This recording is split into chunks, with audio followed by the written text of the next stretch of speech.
Hello everybody. So today I'm going to paint a very loose and very simple floral. I like to keep my florals off center, so I'm probably going to lean into doing it on this side, but some of it's just instinctual. This here is the paper I'm going to be using. It is postcard paper, and I get it from Potentate on Temu, though there are probably multiple places you can get it from. Temu in the States is the one that I most actively use for this paper because I can't seem to find it anywhere else. So it is about 4x6, and I'm going to lean into this set of colors on this card. And this will be a nice, simple, quick tutorial. So what I'm gonna do is, and if you hear children in the background, I'm a parent, I can't, get rid of them entirely. So I apologize if that occasionally interrupts us here, but I figured we could get started. I am going to start by painting with this brush. This is a 1/8 inch dagger. So it's got a really tiny little top like that. And I'm going to dip into my Daniel Smith paints here. This is a little, I'm trying to make sure this mine is not too shadowy. There we go. That should be a little bit better. Okay, perfect. So I am going to use my Daniel Smith paint first. I'm gonna use gamboge. You can use a round brush here if you prefer, but I love a dagger. Daggers are my favorite. And what I'm gonna do is, this has 1, 2, 3, 4, 5, 6, 7, 8, 9, 10 petals. I'm just gonna make long stripy petals like this. I like to move my brush to give it wild movement. So this is not going to look exactly the same as what I have over here. Maybe it'll look better. Maybe it'll look worse. That's the beauty. We just don't know. So we've got 1, 2, 3, 4, 5. I need to make 4 more. And I'm going to make these ones shorter, kind of like it's tilting this way, like you're seeing this side of the flower tilt over. So I'm going to make this a little bit shorter here. Curl it in a little bit like that, and then make this one a little folded over. So again, it looks like it's kind of pointing this direction.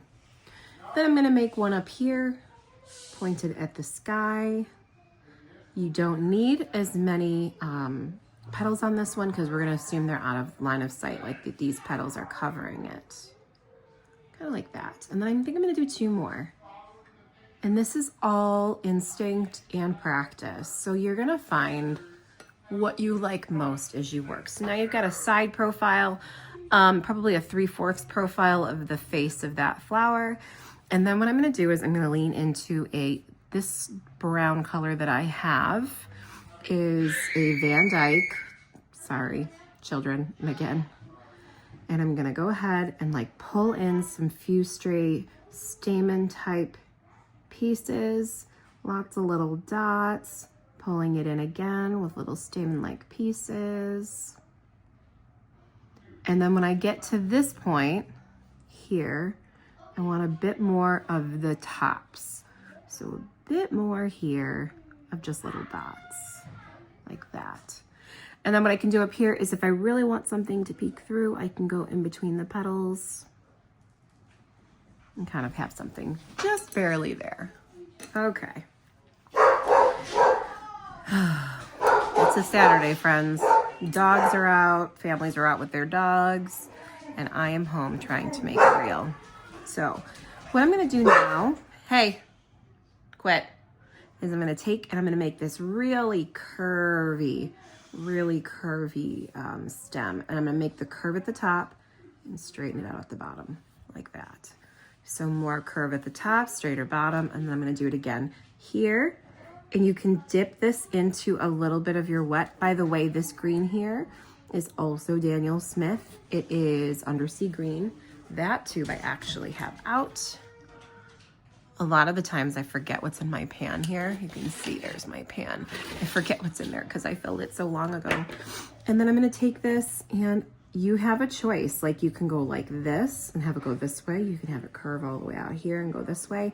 I like tucking it a little bit behind previous pieces, and then I'm gonna have them connect at the bottom like that. And then this part is the fun part for me anyways. I'm gonna make these long skinny leaves that all connect at the bottom, and then we'll be all done. And that's awesome, right? Like a super short, simple flower that you can use So I'm just pushing my belly down and then lifting it up to get skinny. Skinny, push down, lift it up, curl it any way you want. Look at that. Look how gorgeous that is. Gorgeous. And you can layer them over each other or behind each other. Curl it up this way. Look at that. And then I'm gonna come over here and do a few more. Make them a little longer to fill in this white space on the side. Like that. And then maybe a couple more, maybe like 2 more. How pigmented your watercolor is based on how much water is actually in your palette when you're mixing. So like if you look here, that's pretty dark. I can add a lot more water to it and it'll lighten up the color significantly. And then you'll see here, one more back this way. Not as dark as that one, right? All right. And then what I'm gonna do here is I'm just gonna darken this up a little bit. I'm just gonna go in, darken, darken. I definitely want it to be a bit more pigmented, so sometimes I also just go right into the pan.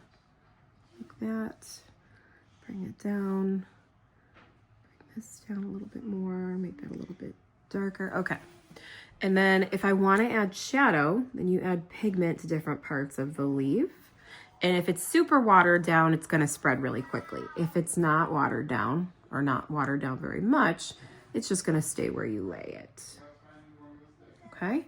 Now I'm looking at this, and as beautiful as that is and the shapes, I want a little bit more definition in the color. So I very rarely go down just once with a color. I usually go down a few times. So for this one, I'm gonna add a little bit of yellow here at the tips because that's where the shadows are usually. The tips and the center. So I'm just adding a little bit here to finish up my piece. My simple, pretty, no-name floral. And then I'm gonna go in a few more with a few more stripes. That, just to make it look different from everything else.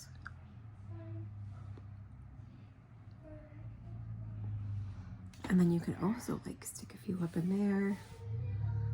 And then don't worry about it being perfect or having the same shape. It's not supposed to. Most flowers have lots of different things going on. And then that's it, friends.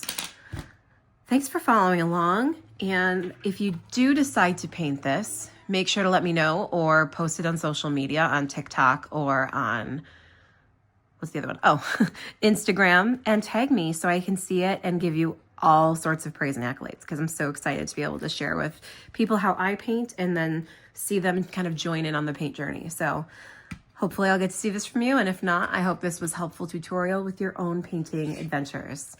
See you next time.